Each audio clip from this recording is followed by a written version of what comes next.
Oh, God, that was terrible. Hey, everybody. I know that song really well. I don't know what I was thinking, but anyways, I love that song. I should have turned on my little Oregon preset. It sounded way better. Apologies to Robert Plant or whoever wrote that song. Anyways, welcome to Student Loan Justice, guys. It is Tuesday. I thought I'd do a quick one. Normally, this is Ed's night, but our fearless co-leader is on sabbatical right now. We love you, Ed. Hope everybody is doing well out there in the world. I'm going to say this one time, dudes. Please pitch in for the SLJ van. It's getting kind of critical, dudes. While we fundraise for this van, we're not fundraising for our actual normal expenses, our normal bills and stuff. And we're hanging on by a pretty thin thread at this point. So please help us knock out this fundraiser for the van. We're way over halfway now. We've raised $4,600. We need to raise $3,400 more. So we're getting close towards 2/3 of the way there. Just please donate. We need like 170, I think, people to donate $20 or more. Just please do that so I can shut up about it and we can hit the road. This van is important to us, guys. We've got some very important travels to come in places like Iowa and Texas and Florida. And, lately I've been thinking Utah, and that'll become clear very soon why that is true. We on this group like going into the lion's den, ladies and gentlemen. You may have seen us on Fox News, for example. By the way, we're a firstly nonpartisan group. We get pegged as being a liberal, left-leaning group all the time. I don't understand that, but it is what it is. Now, it is true that Republicans tend to oppose us, but that's not our problem. That's their problem, because the student loan problem is truly a conservative problem. The people who have these loans, more than half of them are either Republican or independent. The states that are hurt worse by these loans, by pretty much every measure, are southern red states. Like Georgia, North South Carolina, Alabama, Texas, Florida, you name it. So, yeah, dudes, we've got a lot of travel coming up, and we can't do it unless we have a vehicle. And if you're new to the group, welcome, by the way. We are studentloanjustice.org. We're the oldest and largest and only true grassroots group fighting only and absolutely for student loan justice. We've been around for 18 years now, guys. That's a sad fact. But the good news about that is we've learned a lot. We've learned all the tricks and the traps that the people in Washington, D.C. like to play on us. And we're not buying it. We were foolish in the first couple of years of doing this. We trusted the government. We trusted the congressional staffers and so forth. We had a lot of trust in the government, and thankfully, we've been disabused of that notion. So, guys, we know the path forward to solve the student loan problem, and the path forward starts with the return of bankruptcy rights to the loans. So we need to go into the lion's den, because whether you're a Democrat or Republican, you're very welcome in this group, but it is a fact that history has shown that the Republicans have tended to oppose us. We can't stand either party. It's kind of a good cop, bad cop thing. But the Republicans are, they're a real piece of work. This is a big government, red state wrecking monstrosity that we're dealing with. And, which brings me to the topic of tonight. I want to talk about hypocrisy, because I see it all the time, everywhere around the student loan issue. You may have some examples for yourself. I just want to throw a few out there tonight. If you have any questions or comments, and you can see us on Twitter or Facebook, please throw them out. And if I can see them, I will happily bring them up for the crowd. Before I begin, a couple announcements. I said, please donate for the van. Just please, so I can shut up about it. It should not be a big deal. Please just do that. We're also asking everyone, including you, especially you, to get a letter to the editor published in your local newspaper.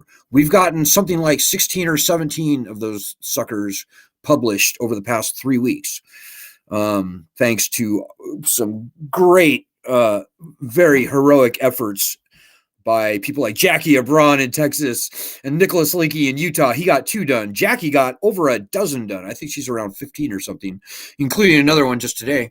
Lisa Ansel in Los Angeles got something published in the Los Angeles Times. I got one published here in Wisconsin. On and on and on. I could go on for a while, but let me just say we're off to a great start. We need to get letters to the editor calling for either the return of bankruptcy to student loans, which is actually the most important if you're new to the group, or the cancellation of all federally owned student loans, or both, quite frankly. I like to call for both.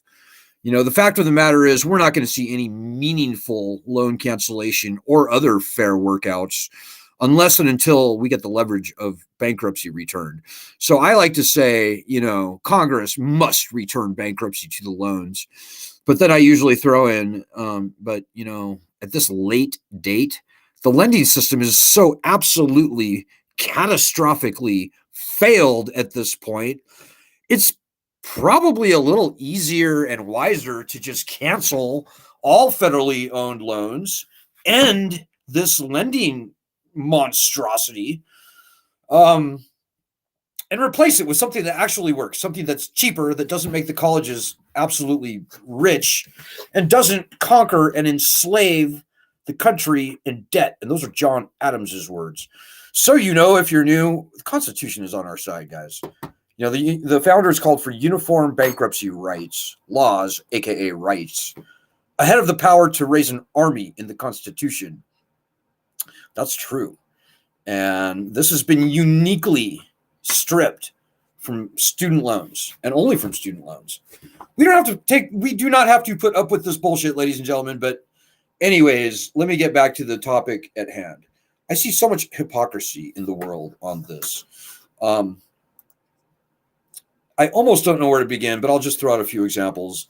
Like, you hear people saying, it's not fair to cancel student loans. The people that tend to say this the loudest typically tend to be people who who consider themselves to be conservatives. Right? Now, where were the conservatives when Trump enacted the PPP loan program? PPP loans, those actually were extraordinarily expensive for the taxpayers. We had to draw $1 trillion from the Treasury. We had to add $1 trillion to the national debt so that we could give these small business owners, and small, I say small in quotes, because the businesses and nonprofits that tended to get these loans were the ones that had very significant back office wherewithal. In other words, they could call their accountant and say, yes, whip together a PPP loan application pronto. Those were the kind of businesses that got it. The average income of the people getting these loans, the large majority of people getting these loans earned $100,000 or more. Whereas with student loans, a large majority of the people, in fact, 100% of the people getting federal student loans were determined to be financially needy. And the overwhelming majority who get student loans, or who currently hold student loans, they're in the bottom 80% income bracket. So $100,000 or less than $100,000. So to have these finger-wagging, self-described conservatives wag their finger at us and talk about us burdening the taxpayers, let me tell you one other thing. Student loan borrowers have paid. Unlike PPP loans, where not one penny was paid back, student loan borrowers have paid and paid and paid and paid through the fucking nose. Pardon my French. I get angry with hypocrisy. I hope that you're probably the same way. But the federal student loan program is almost total. The entire portfolio is almost entirely profit at this point. The people have paid and paid and paid. The taxpayers, number one, Joe Biden's student loan cancellation, a lame little $10,000, $20,000 gimmick, even if it does happen, whether it does or not, we don't know. that absolutely will cost the taxpayers absolutely zero. That will incur absolutely zero real cost on the taxpayers. We're talking about canceling profit. Now, more to the point, every nickel of federally owned student loan debt, that's 87% of all student loans ever anywhere, 100% of those loans, every nickel could be canceled. Not one dime would be taken from the Treasury. Not one penny would be added to the national debt. And on balance, the taxpayers would be breaking about even. So, to all those hypocrites that like to wag their finger at us as they go to the bank and cash their PPP checks, they can go F themselves. I'm going to try and take it easy on the profanity tonight, but let me just say it makes blood shoot out of my freaking eyes. And I think there's a lot of other people on our group that feel the same way. And, why stop with PPP loans? Let's talk about all the other economic stimulus that we've seen over years and decades. Tax cuts for the wealthy. Let's talk about the bank bailouts. Let's talk about the SVB payouts that Treasury is going to do to people who, by and large, hold way, way, way, way, way more than $250,000 in that failed bank. There's no legislation required from Congress for Treasury to all of a sudden step in and say, "Yep, we're going to write these people checks from the Treasury Department for however much they hold in SVB Bank," without even a congressional hearing. So, but yet here we are. People, most notably today, speaking of hypocrisy, there is a congressman in Utah by the name of Burgess Owens. And he's, I think, a relatively new congressman in the House of Representatives. He is now holding hearings trying to show why canceling student loans is wrong and illegal. And, the hypocrisy is just fucking dripping off of this guy. This guy, Burgess Owens, he filed for bankruptcy for his businesses 5 times before joining Congress. Student loans are uniquely stripped of this constitutional protection. But here we have Burgess Owens in the House of Representatives holding hearings and trying as hard as possible to show that the president cannot cancel loans and the president should not cancel these ridiculous, unconstitutional, viciously predatory, red state wrecking, big government loans that Burgess Owens, a Republican, should be fighting against. The state of Utah, it's a pretty small state. And I'm getting these numbers close. They're not exactly correct, but I think the state budget of Utah is around $12 billion. The people of Utah owe around, I want to say 9, if not $10 billion. That's almost as much as the entire state budget in mostly federal student loan debt hanging around the necks of Utes, what do they call them? People from Utah. So I don't know what Republicans like Burgess Owens are thinking. I know there are some good conservatives out there. At a minimum, bankruptcy's got to be returned to these loans. And on cancellation, the Republicans are just absolutely out to lunch. As a practical political matter, I can tell you that many Republicans, including several Republicans in Congress, are on our side on returning bankruptcy to student loans. So we have a very tough job going forward, guys. We've got to get bankruptcy returned. It's going to be tough in a mixed Congress.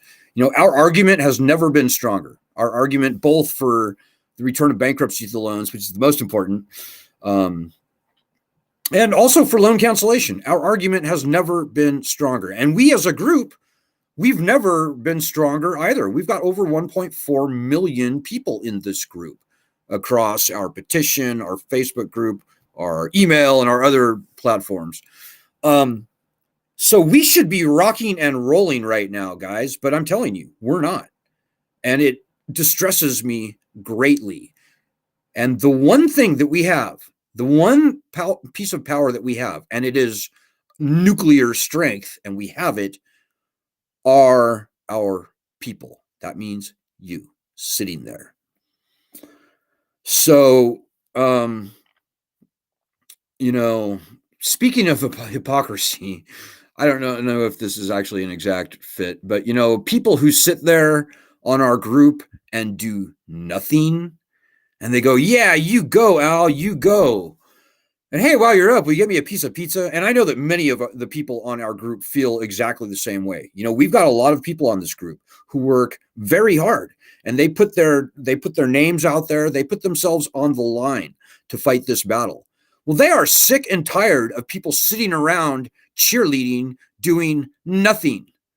And if that's you, then you need to figure it out, because we've been here for 18 years. And the reason we've been here for so long is because people like you have been sitting on your fucking asses, not doing anything. And it bothers me, and I don't appreciate it. And I would just say, and I think the people who are doing the work on this group would agree, if you have no intentions of helping us fight, then just get the fuck off of our group. We don't want you here. You're dead weight. You're bad karma. This is a working, fighting group. And we can't carry your weight. That's never going to happen. Only you can carry your weight. These are your loans. This is your problem. And you're not better than us, by the way. We have Harvard people in this group who are getting their knuckles muddy and bloody, taking huge risks, doing the work, fighting this battle, which is a very noble battle, by the way. You should be proud to be fighting this fight. You should be joining us, because we don't need dead weight on this group, and we've got a lot of it right now, and it just makes blood shoot out of my eyes almost as much as the hypocrisy we see from our opponents. But I digress. And by the way, to everybody out there who's been doing the work, doing our daily actions and getting their hands dirty and getting letters to the editor published and doing all these things, I salute you. We are the pioneers in this thing, and we have huge amounts to be proud of. It was this group that sparked the entire loan cancellation by executive order conversation in the first place. Like, none of that stuff we saw, even as lame as Joe Biden's loan cancellation is, would never have happened but for the people on this group. Many pieces of legislation, bankruptcy legislation, including legislation that is forthcoming imminently, all of that, all of those bills were due to the people on this group pushing very hard for it. We may not seem like a really super incredible, powerful group, but guys, I'm telling you, we on this group are the thought leaders on this whole entire thing. I could go on and on, but just Google us and you'll see all that we've done over many years. And this group is a lot more important than we appear. Despite the bad piano playing and the zero budget and 100% volunteer effort, we don't have an office in Washington, D.C. We don't have a staff. We don't have funding really even to speak of, but for raising the incredibly nominal amounts of money we need to just function, which is like buying the SLJ, replacing the SLJ van, etc. But guys, I'm here to tell you, we are the thought leaders in this space. And quite frankly, the other groups are fake. I hate to say that, but it's true. You don't hear the other groups talking about bankruptcy, and that truly does lie at the core of this issue. We're not going to see anything meaningful from Joe Biden or any other president unless and until we get the threat of bankruptcy return. That's just a fact.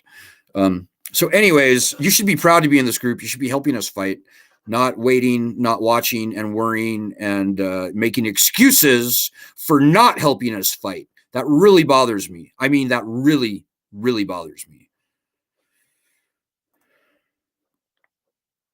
And if you feel bad about it at all, you don't need to feel bad. What you need to do is, at a minimum, go to our website, studentloanjustice.org, and do a couple weeks worth of our daily actions.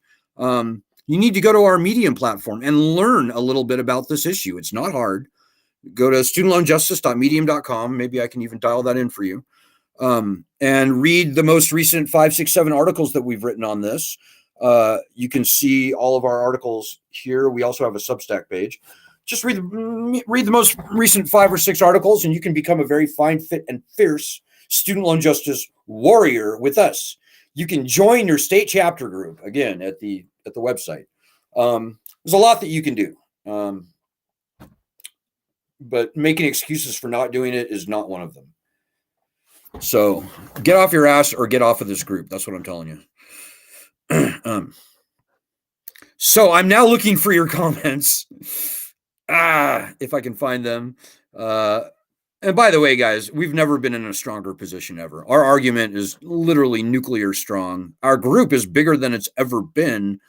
And, you know, I'm actually thrilled that we've gotten 15 letters to the editor published at this point. So I'm now looking for your comments. Okay. I am looking for your comments right now. I just need to. That we've gotten. Okay, good. Hey, Christina Winton from Arizona. Christina's been interviewed at least, I think, multiple times in national newspapers. Christina is a fine, fit, and fierce student loan justice warrior. And you're not better than Christina, okay? Christina says, I made it on a live stream finally, Alan. Lisa, check your email, blah, blah, blah. April 28th, confusing. Sort of some inside baseball stuff there from Christina. But Christina lives in Arizona. Again, a fairly conservative state. I'd say it's maybe a battleground state. The people of Arizona owe more than the entire state budget of Arizona in mostly federal student loan debt. I could say that about 18 other states in the country, and most of them are red states. Very important. Hey, Vanjie's with us from California. Hey, Vanjie. Christina says, visit in Utah, Arizona, etc. Yeah, I want to get out west. You know, I'm actually thinking about buying the next SLJ van somewhere in those parts, Utah, Arizona, Nevada, because here in Wisconsin, the salt is terrible for vehicles. And if you're going to buy a vehicle more than 15 years old, which we are going to, the rust out here is just terrible. Hey, Leslie from, I keep thinking you're from Florida, but I know you're in New York, Leslie. This shit had played such mental havoc on my mind and soul. Yeah, you and everyone, Leslie. You know, if you're above a certain age, I'm over 50 now, I can tell you, you're not alone. You know, the majority of student loan borrowers, 85%, in fact, of all federal student loan borrowers were never going to be able to repay their loans even before the pandemic. More than half of certainly of federal student loan borrowers are over the age of 35, not under. Over. This is not a this is a young person's issue, but this is more an older person's issue than a younger person's issue. And by the way, the older group, they owe hundreds of percent more than the younger crowd. So, it's played mental havoc on 38 million people's lives at this point, Leslie. You know, and that's our biggest challenge is getting people to find this group. As I said, we don't have a marketing budget. We don't have a marketing staff or department. We don't have any of that stuff, guys. All we have are people, you and me and Leslie and Christina and many other people. Jackie, Iran. Leslie says, I consider myself a conservative with certain beliefs, but this shit is out of control. Pardon Leslie's French. Yeah, that's right, guys. We don't have to put up with this bullshit, guys. The lending system is toast. Federal student loans are dead. The pandemic was the nail in the coffin. In my humble opinion, nobody should ever pay another dime on their federal student loans. I kid you not. Now, people are going to do what they do. In my humble opinion, in my very well-studied estimation, whenever they try and turn this lending system back on, I don't think even 20% of the people are going to resume paying. You know, even before the pandemic, 60%, most student loan borrowers were not making payments on their loans. 60%. So that's definitely going to go up to 80%, if not 85, if not 90. Quite frankly, I hope it goes to 100%, because This is a beast that should not be fed. This is a beast that should be taken to the bath and drowned in the tub. And what I just said is a very conservative thing, by the way. Speaking of hypocrisy, you know who coined that phrase? Government should be small enough that if you had to, you could take it to the bath and you could drown it in the tub. Grover Norquist said that, a fierce Republican conservative in Washington, D.C. Well, let me tell you two things about Grover. Number one, Grover Norquist, he fights tooth and nail for the student loan program. He fights tooth and nail. In fact, he filed lawsuits to try and force, against cancellation, but to try and force them to turn the loans back on. Speaking of hypocrisy, and by the way, Grover Norquist, his swampy little outfit, his 501c3 in Washington, D.C., they got a PPP loan during the pandemic. Did they lose money during the pandemic? Fuck no. No. The pandemic didn't cost Grover Norquist or his group a dime, but they got all this free money from the government. The hypocrisy is mind-numbing. Grover Norquist has nothing to say. That guy is irrelevant, and his whole career is going to vanish into a mist of illegitimacy along with the federal student loan program, if I have anything to say about it. He's no conservative. He's a fake. He fights for this lending beast, this big government, red state wrecking lending beast. He fights for the colleges who are getting rich from it. There's nothing conservative about that. But I digress. Leslie Fishman says, we are the fucking working poor. Lots of profanity tonight. Sorry about that, guys. Why can't we do an inactive member cleanup? You know, Jackie, I've told people, if you're not doing anything, just go. And I'm not going to waste my time deleting accounts. I block people. I do the minimum possible to administer this group. But people need to get off the stick and start fighting this fight, because we're not here working to work for you. And you're not here to work for us, by the way. You work for yourself, and this group needs everyone fighting for themselves. And unless and until that happens, we're going to be screwed forever by these unconstitutional debt traps. So get off your ass if you're not doing anything. Leslie says, I'm very proud. I wish I could do more. I wish everybody would do more. I wish 99% of the people on this group would do anything. If 99% of the people on this group did anything every day for this fight, we would have these loans solved within probably 3 to 4 months, I'm going to say, maybe less. 1.4 million people is a massive muscle, but that's meaningless unless the people on this group get off their fucking asses and do the work. Don't pardon my French. All right, guys, I think I've said all I have to say tonight. Take this fight seriously. Your loans hang in the balance. I'll see you tomorrow. Good luck. God bless. Godspeed.